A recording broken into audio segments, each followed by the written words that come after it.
Ikatlong Kabanata. Mga lingkod ng Diyos. Mga kapatid, hindi ko kayo makausap noon bilang mga taong ginagabayan ng Espiritu ng Diyos, kundi bilang mga taong makamundo at sanggol pa sa pananampalataya kay Kristo.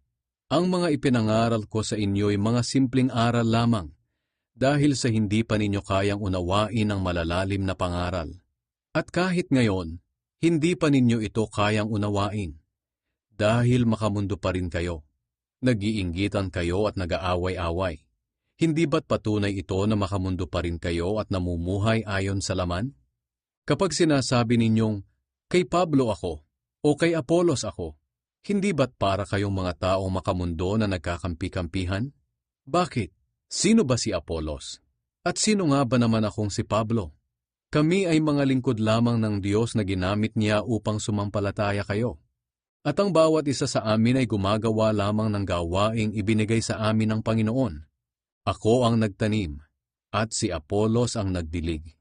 Ngunit ang Diyos ang siyang nagpatubo. Hindi ang nagtanim at ang nagdilig ang mahalaga, kundi ang Diyos na siyang nagpapatubo nito. Ang nagtatanim at ang nagdidilig ay parehong mga lingkod lamang. Ang bawat isa sa kanila ay tatanggap ng gantimpala ayon sa kanilang ginawa. Kami ni Apolos ay nagtutulungan bilang mga manggagawa ng Diyos, at kayo'y katulad ng bukirin na ipinasasaka sa amin ng Diyos. Maihahalin tulad din kayo sa isang gusali na kanyang itinatayo, at ako naman bilang dalubhasang tagapagtayo ang siyang naglagay ng pundasyon, ayon sa kakayahang ibinigay sa akin ng Diyos. Pagkatapos iba namang manggagawa ang nagpapatuloy sa pagtatayo ng gusali. Ngunit kailangang maging maingat ang bawat nagtatayo, dahil wala ng pundasyong maaari pang ilagay, maliban sa nailagay na, at ito'y walang iba kundi si Hesukristo. May magtatayo sa pundasyong ito na gagamit ng mabuting klase ng mga materyales gaya ng ginto, pilak at mamahaling bato. Mayroon namang gagamit lamang ng kahoy, tuyong damo at dayami.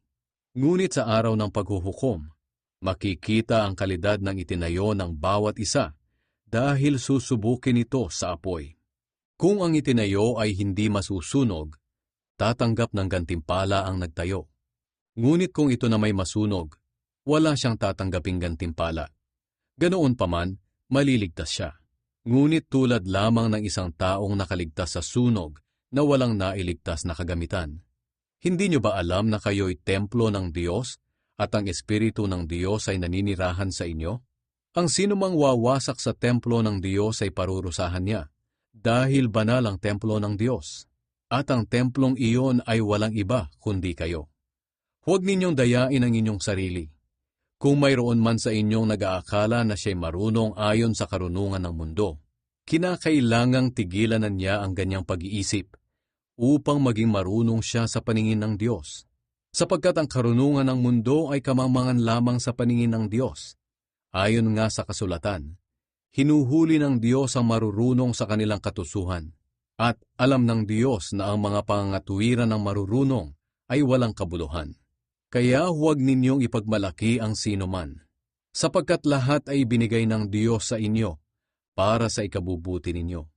Ako, si Apolos at si Pedro, kaming lahat ay inyo. Maging ang mundo, ang buhay at kamatayan, ang kasalukuyan at hinaharap, lahat ng ito'y sa inyo. At kayo naman ay kay Kristo, at si Kristo naman ay sa Diyos.